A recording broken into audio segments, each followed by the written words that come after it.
الحمدللہ رب العالمین والصلاة والسلام علی سید المرسلین اما بعد فاعوذ باللہ من الشیطان الرجیم بسم اللہ الرحمن الرحیم۔ آپ دیکھ رہے ہیں R.Q کریشنز اور میں ہوں آپ کا ہوسٹ راؤ قیوم سعید، اور آج کا ہمارا ٹاپک آف ڈسکشن ہے درود فکری کی برکات۔ یہ درود میرے معمولات میں سے ہے۔ یہ درود بے پناہ انوار و برکات کا حامل ہے۔ صدق اخلاق سے پڑھنے والا اللہ تعالیٰ کی طرف راجع ہو جاتا ہے اور اعمال نامے میں نیکیوں میں اضافہ ہوتا ہے، اور حضور پر نور صلی اللہ علیہ وآلہ وسلم کی قربت حاصل ہوگی۔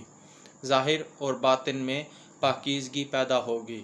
بعد نماز فجر 100 مرتبہ بلا ناغہ پڑھنے والا ہر طرح کے فیضان سے مستفید و مستفیض ہوگا، اور جو شخص بعد نماز عشاء 1100 مرتبہ دینی و دنوی حاجت روائی کی غرض سے پڑھے گا، انشاءاللہ تعالی اس کے دل کی مراد پوری ہوگی، اور اللہ کی مدد و رحمت سے اس کی مشکل حل ہو جائے گی۔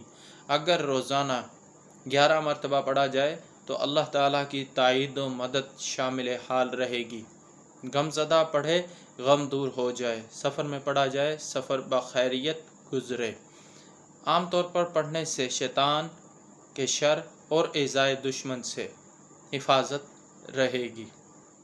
اگر کوئی 40 رات بعد نماز تہجد 3125 مرتبہ پڑھے، جو اللہ سے مانگے وہی ملے۔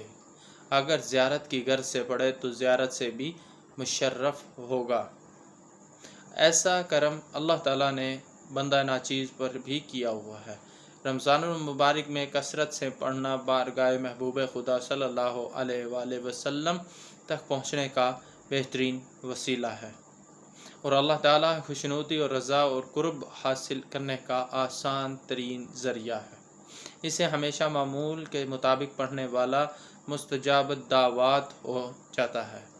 تو یہ تھی آج کی اہم ترین ویڈیو۔ امید ہے آپ کو پسند آئی ہوگی۔ Thank you. اللہ حافظ۔